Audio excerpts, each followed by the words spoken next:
Ciao a tutti ragazzi, bentornati su Flint Hardware e oggi andremo a vedere velocissimamente come modificare il Google Home Mini per renderlo più versatile e per abbattere i costi, ma ve lo spiego tra pochissimo.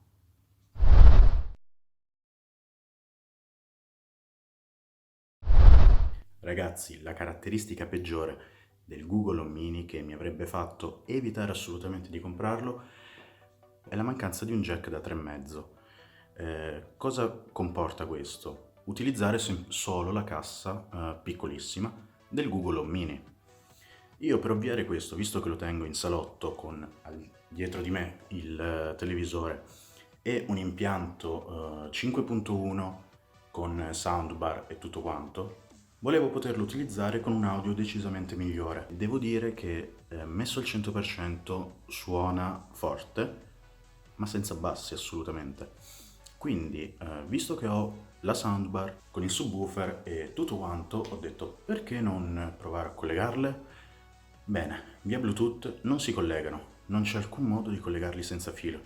Allora cosa sono andato a fare? Ho pensato, visto che la cassa all'interno deve essere collegata in qualche modo, invece di staccarla, quindi di renderla inutilizzabile, perché non fare un ponticello con un cavo comune cavo da 3,5 femmina, così da poterci collegare il cavo jack maschio-maschio per collegare la soundbar a un altro dispositivo. Con una spesa di appena 2 euro per il cavo femmina donatore, sono andato ad apportare subito la modifica che adesso vedrete in video. Dicevo, sono andato ad apportare la modifica eliminando la parte sotto del Google Mini di colore giallo, arancione nel mio caso, che non è altro che uno strato di gomma, sotto il quale appunto troviamo 4 viti Torx da dover togliere per accedere all'interno della cassa e del sistema di gestione di tutto il Google Home Mini.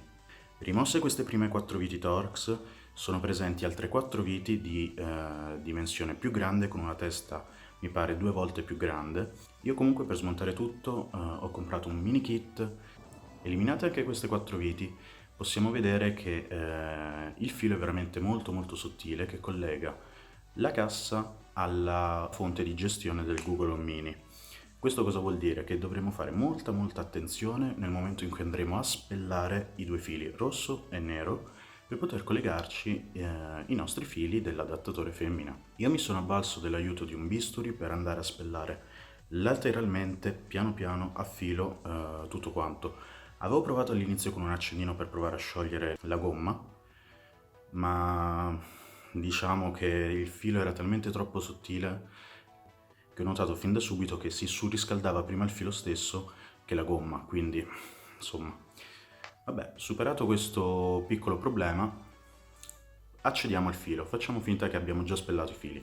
Io cosa ho fatto? Invece che tagliare e spellare, che è sì più comodo, ma su fili con così poca distanza totale, io non mi fido. Semplicemente questo, perché poi magari hai troppo poco filo, devi fare una modifica, insomma perdi ancora più tempo.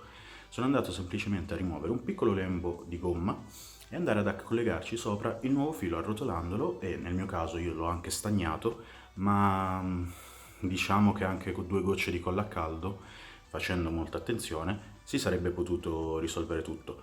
La colla al caldo io in genere la sconsiglio perché in caso di modifiche o un errore nostro e andare di nuovo a intervenire è veramente un dito in culo e rimuoverla. Fatta questa modifica mi sono assicurato che non ci fossero contatti tra i due fili e sono andato a chiudere con del nastro adesivo da elettricista di colore blu nel mio caso, perché sinceramente non me ne fregava un cazzo del colore. Ho collegato l'alimentazione, mi sono accertato che si accendesse e qui purtroppo, una mia sorpresa, si spegneva subito, andava in corto. All'inizio ho fatto anche un piccolo... ho detto ok, l'ho bruciato. Invece no, riguardando le foto, queste qua che ho fatto e vi ho messo per tutto il tempo in sovraimpressione, ho notato che il cavetto che avevo staccato dal Google Home Mini l'avevo semplicemente collegato al contrario. Se non ci avete fatto caso e lo volete fare, sappiate che il filo rosso, quindi il lato rosso e il lato nero, devono essere con la parte rossa verso l'interno del Google Mini e la parte nera verso il laterale che guarda l'esterno. Fatto questo mi sono accertato appunto che funzionasse e qui di nuovo sorgeva il problema. L'audio faceva per un secondo funzionava, il secondo dopo in poi zero, muto. Non capivo il perché, quindi l'ho smontato qui dalla postazione, ho detto io stupidamente perché non l'ho provato prima sul tavolo tutto bello aperto e smontato, ho aperto di nuovo, ho detto ma può essere che non era magari il verso del filo il problema? E invece no, non era lui, semplicemente il volume era al 100% e non so perché dava problemi. Infatti ho detto facciamo una prova, ho fatto ok Google, imposta volume 50%. E io adesso l'ho sentito, voi sicuramente il microfono? No. Io ho fatto ok Google, imposta volume 10%. Ok. Adesso faremo subito una prova per dimostrare che effettivamente funziona. Cosa andremo a fare? Qui ho il telecomandino della mia soundbar, adesso la spegneremo. Ok Google, volume 60%. E si sente. Ok Google, volume 10%. Ok, fate attenzione, adesso il volume è al 10%, non so se vi si sente, provo ad aumentarvelo un po'. Ok Google, volume al 20%. Ok, adesso facciamo una prova subito sul campo. Riaccendo la soundbar con il cavo jack aux già collegato e sentiremo il boost, quindi in poche parole per dimostrarvi, ma non credo ce ne sia bisogno, che tutto quanto funziona e che abbiamo fatto la magia. Ok, si sta accendendo. Connessione aux. Ok Google, volume 10%. Ok, l'ho abbassato, anche per un fatto di copyright perché sennò... Ciao ciao! Adesso, dal volume più, andiamo ad aumentarlo sulla soundbar. Senti con me, lo avverto, si vede che il diavolo dentro, le che t'hanno sporcato presto queste... Ok, ho messo muto dal tasto della soundbar. Dammi un momento fuori.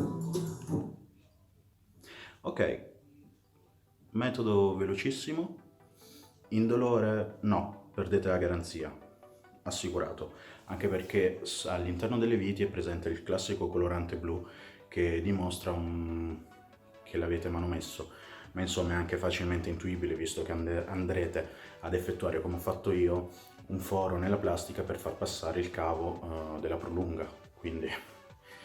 Però devo dire che il risultato mi soddisfa un sacco. Ho potuto collegare la mia soundbar e non so perché, diciamo, magari non era compatibile la mia e quindi ho dovuto fare questo sbattimento. Però in genere quasi tutte le soundbar hanno un tastino che permette tramite il Google Home Mini di potersi appunto collegare, quindi non saprei. Però facciamo finta voi voleste collegarlo a un altro dispositivo, magari le casse del computer, magari proprio il computer stesso, magari al vostro culo, magari a uno smartphone, non lo so, insomma qualunque cosa.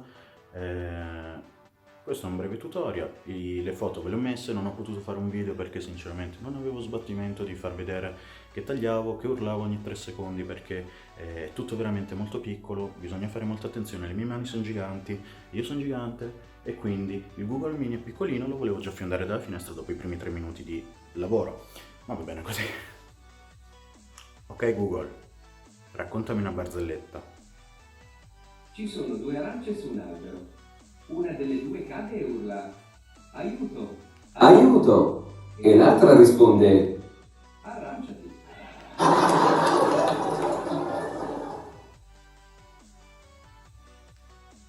Comunque l'audio funziona, non è stata assolutamente modificata a video, semplicemente ho premuto il tasto, vediamo se si vede, il tasto muto e il tasto no, rifacciamolo. Ok Google, raccontami una barzelletta. Ecco, qual è il polvo per un astronauta? Avere gli occhi fuori dalle orbite. Sì. Ok, forse la qualità audio non sarà delle migliori perché non è predisposto per fare questo. Magari è meglio comprare il Google Home quello da 80 euro circa, adesso non ricordo. Magari è meglio farsi gli affari propri, non lo so. Io ho comprato questo col Black Friday, non sapevo cosa farmene. Stupidamente mi sono accorto dopo che non potevo collegarlo alla soundbar senza fili. Quindi ho preso il trapano, ho preso il saldatore, ho preso un po' di malsane idee che su internet non fanno mai male. Ho cercato prima una piccola guida, magari con qualche immagine per vedere esattamente cosa mi servisse e non ho trovato nulla, quindi ben venga se può tornare utile a qualcun altro. Detto questo io vi saluto e ciao a tutti ragazzi, ci vediamo al prossimo video forse. La prima invenzione che veramente spaccava è stata la clava.